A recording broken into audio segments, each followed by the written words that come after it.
ফলাফল আমরা মেনে নিয়েছি, খুশি হয়ে হোক অখুশি হয়ে হোক, এই ফলাফল বাতিল করতে হবে না, আমরাই দাবি তুলে নিই। আমরা বলেছি কষ্ট আছে বুকে, কিন্তু মেনে নিলাম। আমরা গঠনমূলক বিরোধী দল হিসেবে দায়িত্ব পালন করতে চাই, কিন্তু আমরা অনুগত বিরোধী দল হবো না। আলহামদুলিল্লাহ, আমি তো আশাবাদী আমাদের যুব সমাজ এখন আল্লাহর বিধানকে বোঝার জন্য তারা খুবই আগ্রহী, এবং তারা এই দেশ, তারা এই আবেগ, তারা অন্তরে ধারণ করে যে আমাদের উপরে মানুষের হক আছে, আর সেই হকের জায়গাটা আমরা বুঝে নিব কোরআন থেকে। সম্মানিত বন্ধুগণ, কোরআন দুনিয়ায় যখন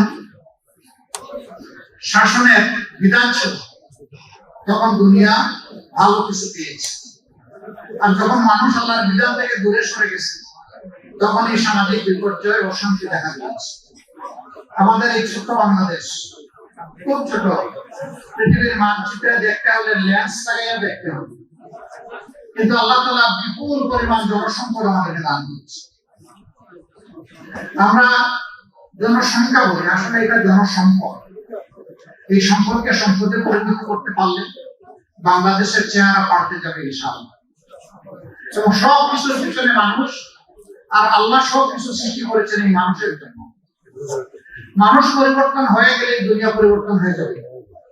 আমাদের সমাজে নানাবিধ বিভ্রান্তি, বৈষম্য, দুর্নীতি, বিভিন্ন ধরনের অপকর্ম মারাত্মক ভাবে জেঁকে বসে আছে।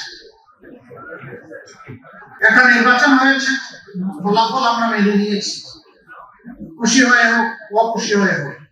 আমরা ওই কালচারে যেতে চাই যে আমরা এই ফলাফল মানি না, কারচুপি হয়েছে, এই ফলাফল বাতিল করতে হবে না, আমরাই দাবি তুলে নিই। আমরা বলেছি কষ্ট আছে বুকে, কিন্তু মেনে নিলাম। আমরা গঠনমূলক বিরোধী দল হিসেবে দায়িত্ব পালন করতে চাই, কিন্তু আমরা অনুগত বিরোধী দল হবো না। অনুগত বিরোধী দলের রূপ বাংলাদেশ বহুবার দেখেছে।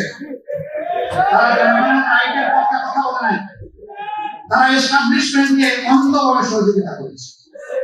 আমাদের পলিসি ক্লিয়ার, তাআওয়ানু আলাল বিররি ওয়াত তাকওয়া ওয়া লা তাআওয়ানু আলাল ইসমি ওয়াল উদওয়ান। ভালো কাজে সব কিছু দিয়ে সমর্থন করব, মন্দ কিছু হলে আমরা প্রতিবাদ করব, প্রয়োজনে আমরা রুখে দেব ইনশাআল্লাহ। তাহলে সরকারি দল, বিরোধী দল সবাই মিলে একটা সুন্দর দেশ আমরা করতে পারব। বিরোধী দলের জায়গা থেকে যদি শুধু বিরোধিতা করে, অন্ধ বিরোধিতা, দেশ ধ্বংসের দ্বার প্রান্তে চলে যাবে। আবার সরকারি দল যদি বিরোধী দলকে দমনের নীতি অতীতের মতো অনুসরণ করে, তাও দেশ যাবে রসাতলে, ক্ষতিগ্রস্ত হবে দেশবাসী। এখানে সবচেয়ে বড় দায়িত্ব পালন করতে হবে সরকারি দলকে। সরকারি দল যদি দায়িত্বশীলতার সাথে মানুষের আমানতদারি রক্ষা করে, যদি তারা অন্যায় অপরাধ বন্ধ করতে পারেন, দুর্নীতি বন্ধ করতে পারেন, চাঁদাবাজি বন্ধ করতে পারেন, আমি বিশ্বাস করি 5 বছরে এই দেশ পরিপূর্ণভাবে বদলে যাবে।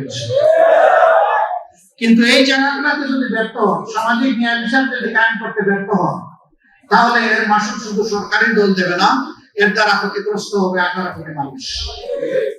দোয়া করবেন আমরা বিরোধী দল হিসাবে যেন চৌকস পাহারাদারের দায়িত্ব পালন করতে পারি। চোখ যেন সব সময় জনগণের অধিকারের দিকে খাড়া রাখতে পারি, স্থির রাখতে পারি, আল্লাহকে যেন ভয় করে চলতে পারি। আল্লাহর বিধানের লঙ্ঘন হয় এমন কিছু যেন আমরা মেনে না নেই। আপনারা আমাদের জন্য দোয়া করবেন।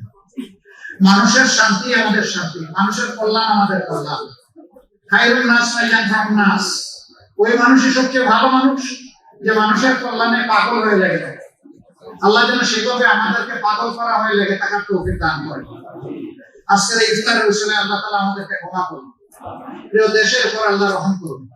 আল্লাহ পাক শান্তির ফয়সালা নাযিল করুন এবং সমাজের শান্তি শৃঙ্খলা ফিরিয়ে আনতে আমাদের সকলকে দায়িত্বশীল ভূমিকা পালন করার তৌফিক দান করুন। আমার জন্য দোয়া করেন। আমার জীবনে আমি কখনো যে জায়গায় বসে সংসদ অধিবেশন হয়, এমপি সাহেবরা যেখানে বসেন, সেই জায়গাটা এখনো আমার দেখা শুরু হয়নি। আল্লাহ যদি আমাকে হায়াত দেন, বাঁচায় রাখেন, তাহলে এই 12 তারিখ দেখা শুরু হবে আমার। কাজেই পার্লামেন্টের জন্য আমি একজন শিশু। আল্লাহ যেন এই শিশুটাকে আপনাদের দোয়ার বরকতে সাহায্য করেন, খালেস করেন। আমি যেন জাতির পাহারাদারের দায়িত্ব পালন করতে পারি। আমি যেন ন্যায়সঙ্গত ভূমিকা পালন করতে পারি, আমি যেন নেপোটিজমের মধ্যে থাকতে পারি, আমি যেন আমার মানবিক চাহিদাকে পিছনে রেখে জনগণের চাহিদাকে প্রাধান্য দিতে পারি। আল্লাহ সেই তৌফিক যেন আমাকে দান করে।